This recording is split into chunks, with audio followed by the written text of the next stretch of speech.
Now, the prospect of millions of spectators coming to venues in London and to other parts of the UK, of course, had raised hopes that this could prove to be a bit of a bumper month for shops and hotels and restaurants and other businesses.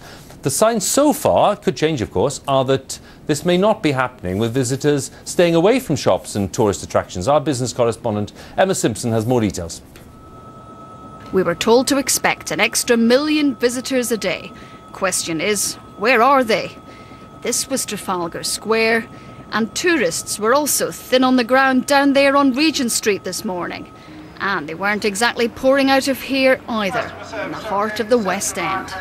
Vicky Monroe's had a stall on Oxford Street for more than 20 years. She says she's never seen it so quiet. Complete disaster. No other words to explain it, really. Don't know what to say. It's terrible. Because the tourists just simply aren't here. The tourists are not here, the local people are not here. Everybody's been told to avoid central London, and they're doing it. It's not just about the medals. The government's hoping for an economic bounce from these games, that hundreds of millions of pounds in extra spending will be generated. As ever, there will be winners and losers.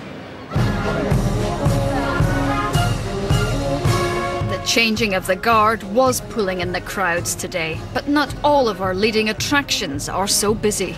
We've seen about a 30 to 35% reduction in the number of overseas visitors to central London attractions, and that's partly because the kind of visitor that you get during an Olympic year is different to any normal year, and it's also partly because people think it's going to be crowded and hectic here in London.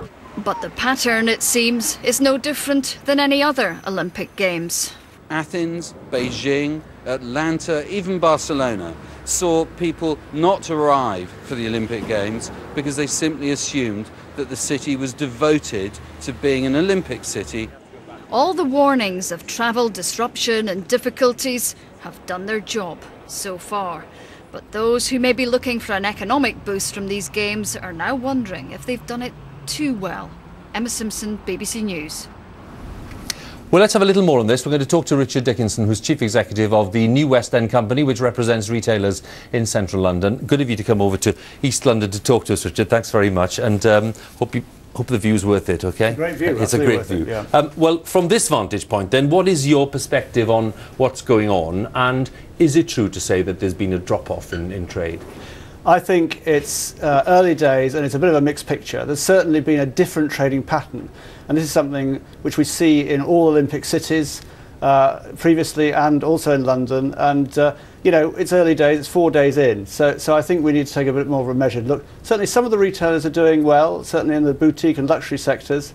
Some of the general high street retailers really doing less well, and I think we have to look very carefully at the messages we're sending out to consumers, to Londoners and to others. That's the crucial thing, isn't it, really? Because just anecdotally, judging by my own neighbours, they're just not going into town because they've heard so many warnings about transport and all the rest of it, and those warnings clearly need to be given.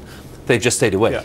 Yeah, and I think the transport was one of the issues that the bid had to face, and I think the authorities have done a very good job at managing the demand. I think now is the time actually for perhaps a bit of a more sophisticated approach on the marketing front, because we've got now I think 1.5 million people working from home. We've got a lot of people who've taken summer holidays early, and we just need to be a bit more measured and you know, do some more marketing around the West End being open for business, and it's a great place to be. The atmosphere in central London at the moment, as is in Stratford, is absolutely fantastic. So I think, yes, a new approach to the marketing in central London. When we look at the state of the economy and we're reporting a double-dip recession, how has that been reflected with your members and your colleagues? Do they report that in a concentrated area like central London, that economic reality is translating into some pretty poor figures or not? Well, I think the West End, you know, is like nowhere else. We've got 600 of the best retailers in the country in the West End, and it is a different place. So we're in a bit of a bubble, and the Jubilee helped us. The Olympics long term will help us. But yes, certainly I think in terms of messages over the next week and 2 weeks, we have to be savvy to that and make sure we give the best experience we can, both for our visitors to the country but also our Londoners. What were you foreseeing? What were your predictions when you were planning for this Olympic period?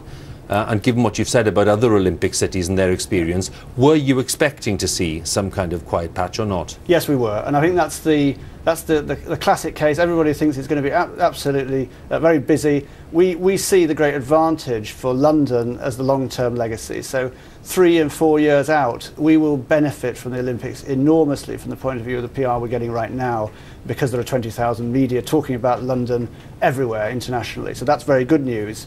And I think there's just, yeah, it's up and down at the moment, and it's mixed picture.